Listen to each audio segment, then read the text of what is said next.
Hey everybody, welcome to the OnChain Report. We're here to talk to Web3 industry leaders about what's happening and where things are going. I'm your host, Carl DiClementi, and today we're welcoming Pat Doyle from Amberdata.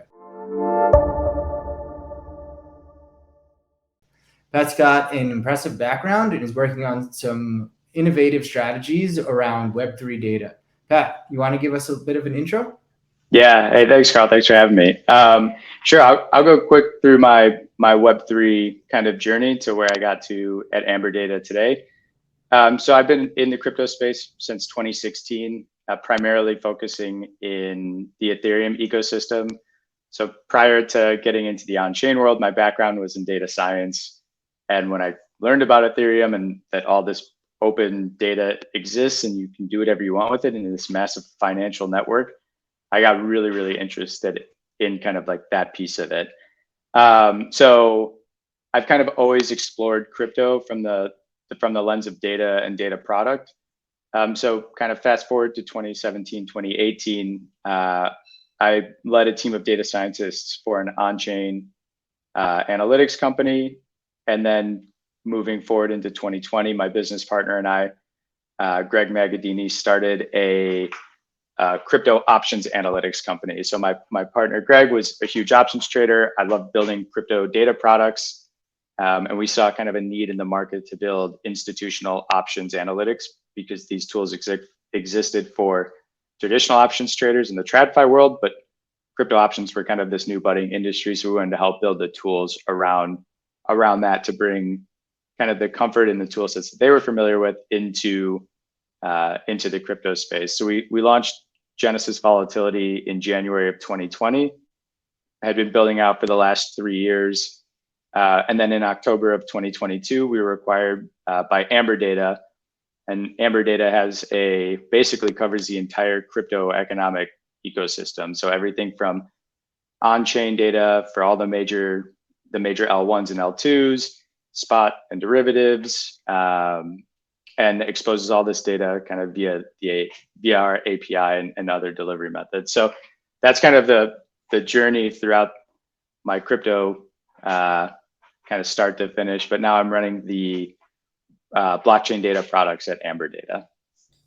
That's really exciting. Yeah, I was doing a little bit of research on, the work that you were doing previously at Genesis Volatility. I think that's a really interesting spot, being able to bring together some data from, one provider. I think that makes you really ripe for acquisition. I think you can probably see at QuickNode, we worked and acquired a organization, IC Tools, back over the summer as well, bringing in NFT data into our platform. And I've really been able to see a lot of value in some of these analytics tools. So, I was looking at the Amberdata view about what exactly your interface looks like today. Can you walk us through a little bit what we can see here? Yeah, sure. So this isn't like too dissimilar from what you would see in a traditional options analytics platform, but allowing traders to kind of analyze different expirations, different time granularities of different options contracts, looking at volatility events. If you can just kind of scroll through it a little bit. So basically what we wanted to do is take all these tools that traditional options traders are seeing and apply them to the crypto space. So looking at open interest, breaking out all this data by exchange, by puts or calls, what expiration, and really allowing the users to analyze this data by whatever view they can. So pretty much everything is flexible for the user to explore the entire crypto options market, all the way from trade volume to open interest to volatility. And then there's a bunch of different tools outside that allow you to go much, much deeper. Yeah, that's really exciting. And, I think you mentioned a few things that I just want to make sure, some of our viewers who might not be as financially savvy. I know that I had to do some research for this call just to be able to keep up with the conversation myself. So tell us a little bit about what derivatives are, how they're different from maybe options or futures and things along those lines. Yeah, sure. So, I guess options and futures are both derivatives contracts to begin with. Generally, kind of the differentiation between the two is really options provide you a lot more flexibility. As an option buyer, you can decide whether or not to exercise your options contract. You can layer in multiple options contracts on top of each other to structure a position that minimizes kind of like the risk threshold that you want. There's also kind of the component of leverage is options contracts are relatively cheap as opposed to buying, the underlying asset itself. So I think on top of options and futures both being derivatives in themselves, options allow you a lot more flexibility to kind of structure positions and the risk profile that you're interested in seeing. And that's kind of like the main differentiator between options. Now, with all the kind of additional layers, there's a lot more complexity on options compared to futures, which makes the tools that we're building in the analytics on top of that very important. So you can understand your risk and your payoff profiles. Great. So what are some examples of derivatives? Yeah, so I mean, Deribit is the largest crypto options platform. So they have you can trade ETH and Bitcoin options. There's a lot of other crypto options exchanges that are online, but Deribit's kind of the leader in this space. But on the Web3 side, there's a lot of innovation in the crypto options landscape as well. So there's Ribbon Finance, which was one of the first DeFi options vaults products. So they'd allow you to actually sell a structured product on chain. So you could buy covered calls, cash secured puts, all these different strategies were kind of bundled up into a structured product on Ribbon, which was really cool because it took kind of a Web2 traditional options concept and applied it in Web3 in kind of a unique and novel way. So Ribbon is an interesting options protocol. My partner Greg loves Lyra. And he's actually put together some really good educational material on that protocol. So if anybody's interested in a deeper dive on the Lyra protocol, definitely check that stuff out. And the analytics app on the Amberdata Derivatives platform covers Premia, Lyra, Squeeth, which is another product offered by who is it? Sorry.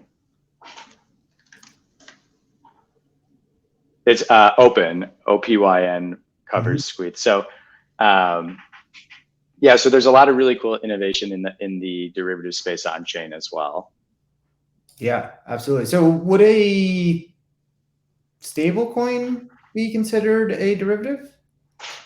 You could use stablecoins in a derivatives product. I guess there's a lot of the term derivatives can be used loosely, but in terms of a derivatives contract, I wouldn't consider the token itself, but its utilization in a specific protocol could be used as a derivative. Makes a lot of sense. Cool. So, you're saying that now you're at Amberdata. You talked a little bit about Amberdata and what you guys do at a high level. You want to walk us through that a little bit more? Maybe talk about how your customers are using you guys? Yeah, absolutely. So Amberdata is really a holistic crypto economic company. So we provide data across the whole spectrum, from spot to futures, options, on chain, and then expose this data in a bunch of different ways. So you can connect directly to some of the nodes that we're operating. You can query the blockchain directly. You can consume our data via WebSockets. You can consume it via Fix protocol, which is kind of a traditional Web2 protocol. And then you can see that we index data across some of the major DeFi protocols as well. So it really kind of spans there's a big span of ways that our customers are using our data. So some are using it for research, trading, backtesting strategies. It kind of spans from front office, middle office, back office use cases, tax, compliance. We have customers who are looking from it from a regulatory standpoint. So how are people using specific protocols? What is their activity on chain indicating? So really having all this data in one spot allows for, hundreds of different use cases for different customers. So it's interesting to see every time we talk to a new customer, they have a different use case. So it's really exciting every day when we talk to them to kind of hear what problems they are trying to solve with this data. And so that's one of the things that's exciting about having all this data in one place is it really allows you to build solutions that solve problems in a bunch of different ways. Yeah, I mean, this is a really common topic that I talk to customers about. They say, well, all of the data is available on chain, right? So what's the need for a provider to kind of be an intermediary, right? Can I just go directly to the blockchain to read the data? Talk to me a little about Yeah, that's a great question. And I think that's one we hear as well. I mean, you can do that. It's a lot of work. There's a reason people do this because it's not that easy. To index, querying the chain directly is definitely doable, but you kind of have to know what you're looking for and know what to ask. You can't query it in a way like you would a database or use an API in the same way. And so to index an entire chain in a way that can be consumed by a customer to answer these tough questions takes a lot of work, takes teams of people to build product around it. And so my answer is if you can do it, then feel free to, but it's a really heavy lift. And so we want to minimize that. Really, the goal is to get people to answer the questions as fast as possible. And that's what we're trying to accelerate.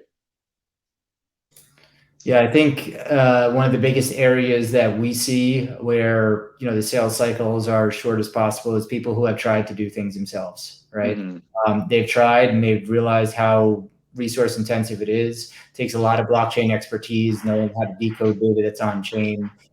As your experience shows, of being a data scientist, it's how to actually handle that amount of data and at the speed of which that data is created, especially on chains like Solana, right? Mm-hmm. So it's really complicated. It is big data. So it really makes a huge difference to be able to have tools that manage those pipelines and make it available in a way that's consumable. Exactly. Yeah. So, what are some examples of customers that you guys are working with?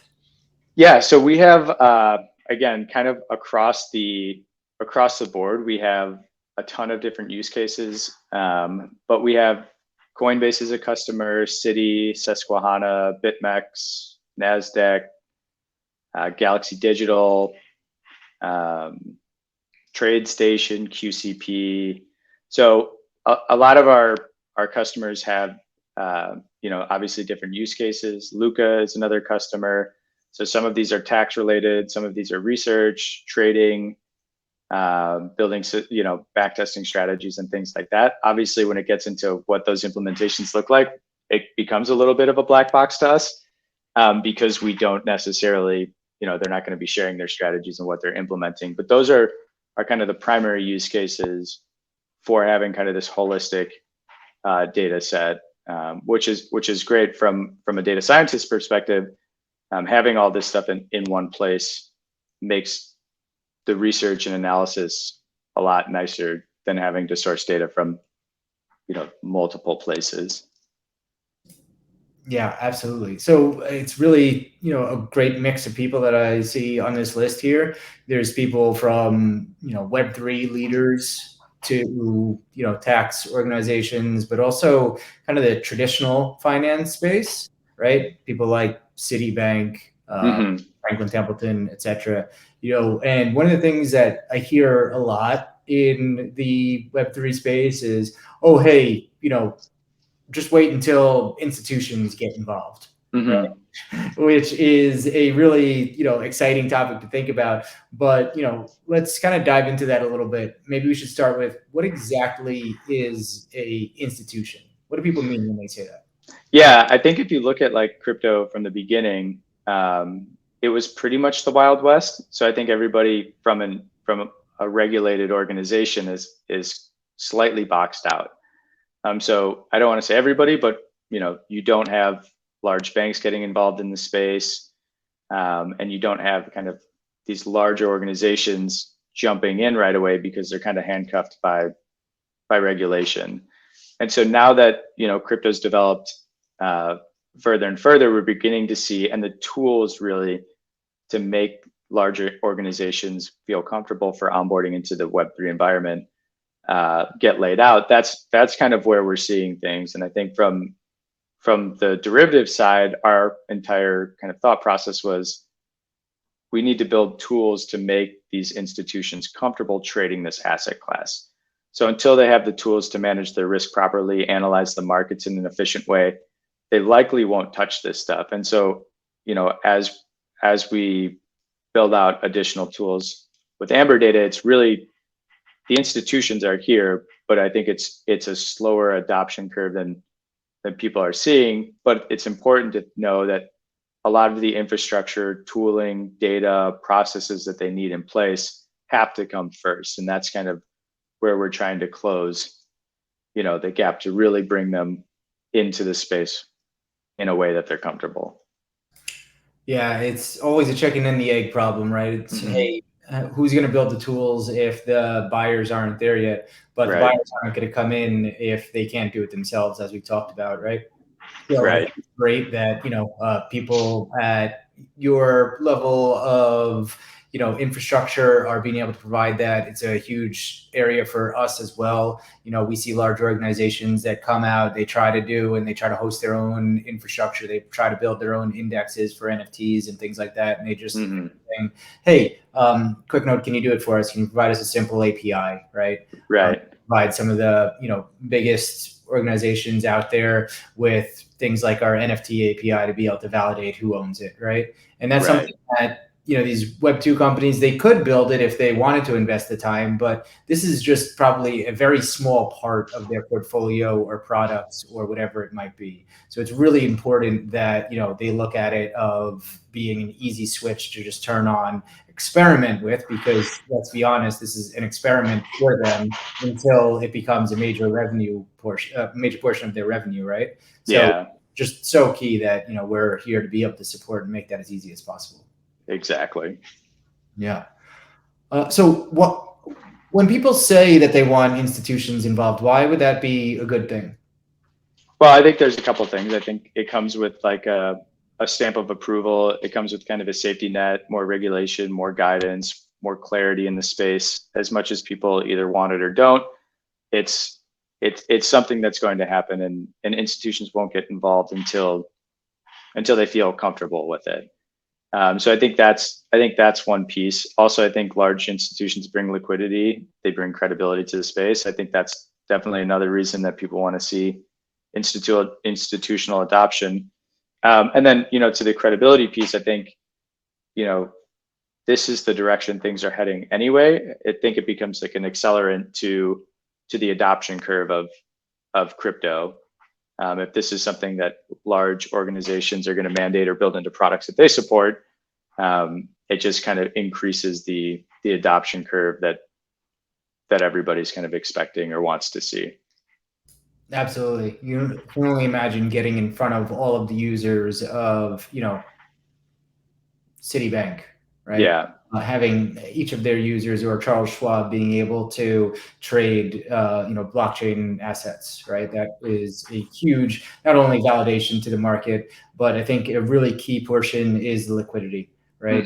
See a lot of these protocols or whatever it might be, DeFi, that struggle just because of a lack of liquidity, right? There's models that have been run as to how they can be successful, how they balance the, value of stablecoins, especially through algorithmic stablecoins. A lot just requires buyers and sellers on both sides, right? And until that's the case, they struggle. So, bringing in access to all of those users and giving access to that liquidity is extremely important to be able to have a future in this space. Yeah, cool. So, at a high level, what trends are you seeing in Web3? So I think personally, the things that I find interesting is, Ethereum's undergone a lot of changes over the last 2-3 years, from the deployment of the beacon chain to ETH being a native yield-bearing asset to the Shanghai fork, which allows people to withdraw ETH essentially from the beacon chain. I think those are some of the kind of like macro on-chain pieces that I think are really fascinating.